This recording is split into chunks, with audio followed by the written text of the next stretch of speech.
All right, what is going on, guys? Welcome back to the channel. We've got 5 bowl games today. We're going to talk about each one, and I will give you my best bets in these contests. So before we do that, guys, make sure you subscribe to the channel. Absolutely free.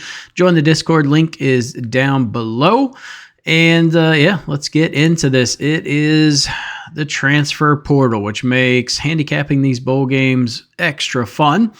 But let's delve into first game, Oklahoma and Navy. Navy plus 1.5 going up against the SEC team here. So it seems like a weird line, right? I feel like it should be much higher, but Oklahoma has a ton of transfers. So this is going to significantly impact this game. Oklahoma will have a backup quarterback. They will be missing several offensive linemen, and basically every single one of their wide receivers are going to be out. So you're going to have a slew of most likely freshman wide receivers. On the defensive side of the ball, 2 of their top defensive players have opted out. So their safety and their linebacker. Otherwise, defensively in a much better position than the offensive side. Navy is in armed services, so they don't have to worry about that. They are going to have their full roster. So my concern is with Oklahoma having such a depleted roster, I think it's going to cause some issues, going to cause some distractions, which Navy doesn't have to contend with. So this is Navy's first bowl game in 5 seasons. I think they come in here very motivated, right? How is Oklahoma going to handle this triple option? I don't think they handle it overly well. I think Navy is going to be able to move the ball. So I do like Navy to go over their team total, and I like them to win the game. So give me Navy in this spot. Next game, going to be Georgia Tech and Vandy. I think Georgia Tech, after that opening win in Dublin, going up against Florida State, got a little too big. A little too big in the britches, so to speak. Going up against Vandy. Vandy has looked very good, and their quarterback should be healthy for the first time in quite a while, to be honest. He's been banged up. He has had a while to get healthy, so I do like Vandy. I mean, there is a massive difference between playing an SEC schedule and an ACC schedule. On Georgia Tech's side of the ball, their leading wide receiver has opted out of the game. So I do think that is going to play a pretty significant role. Both of these teams are very deliberate in how they move the ball. Vandy runs the 11th fewest plays, so I do expect this to be a slower pace game.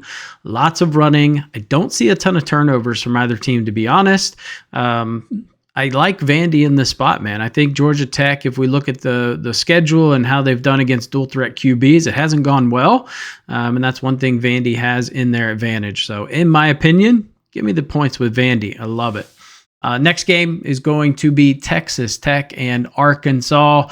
Arkansas is a hot mess on the transfer portal. I mean, on the offensive side of the ball, they are missing their wide receiver 1, their wide receiver 2, their wide receiver 4, their tight end 1, their tight end 2, their RB1, their RB2, their center, their left guard, their right guard. I mean, Jesus, I mean, decimated by this opting out.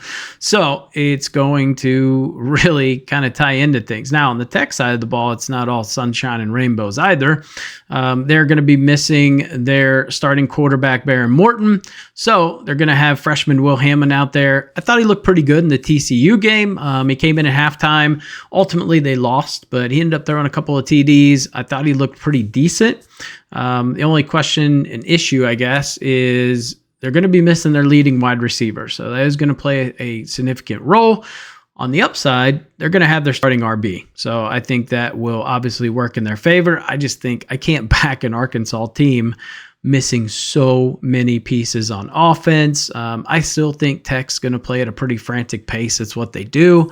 Now, the question is, will they throw a ball a ton, right? We saw with Baron Morton, they were an aired out offense. I don't think they'll be as prone to throw a ton of passes, but having that RB1 in there is going to help a ton. So I really don't see a path where I can get to Arkansas. So I like a Texas Tech money line. All right, next game. This one should be interesting. Syracuse and Washington State. We see Syracuse minus 16.5. This was 17 earlier, so nice to see that line come down. I mean, we look at Washington. The opt-outs are insane.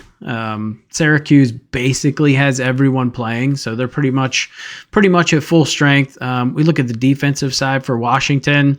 They're missing 2 cornerbacks, a safety, a linebacker, and 2 defensive tackles. We look on the offensive side of the ball, they're missing their starting quarterback, their starting running back, their second leading wide receiver, and their right tackle. So they're missing a ton against a team that wasn't amazing to begin with. So I think Syracuse should be able to move the ball. I love taking their team total over. I don't think minus 16.5 is too much of a stretch, to be honest. I mean, Syracuse is going to wing it. Kyle McCord is a guy that's going to throw the ball. Personally, I'm not a Kyle McCord fan, just from his time at Ohio State. That said, dude's going to air it out. The only thing you got to worry about is he's going to throw a ton of picks. But against this team, I just don't see it happening. So give me Syracuse minus 16.5. I'll take it. All right. So last game on the card here, Texas A&M and USC. I think USC has some serious cultural issues happening. Lincoln Riley in this team, there's a lot of guys that are entering the transfer portal. I think it's going to play a factor today going up against Texas A&M. Ultimately, I don't really see a path that I like USC. I mean, 4 is not my favorite number. I'd feel a hell of a lot more comfortable if it was minus 3. And maybe that's something I would probably do. Just take it down to minus 3. Eat that 1 point. But ultimately, if I have to pick, I'm going Texas A&M minus 4 in this spot. I really don't see another way, to be honest with you. I think that Texas A&M is going to be able to move the ball against USC.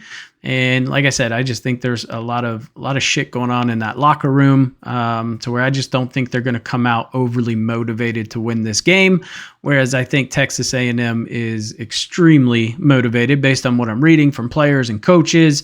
They want to win this game. So that is going to be my play in that one. All right, so kind of a recap here, get you guys on your way, is going to be Navy on the money line. You can take the plus 1.5 if you want. You could also juice it, take the plus 3, pair it with something else. That'll probably be a play that I'll do.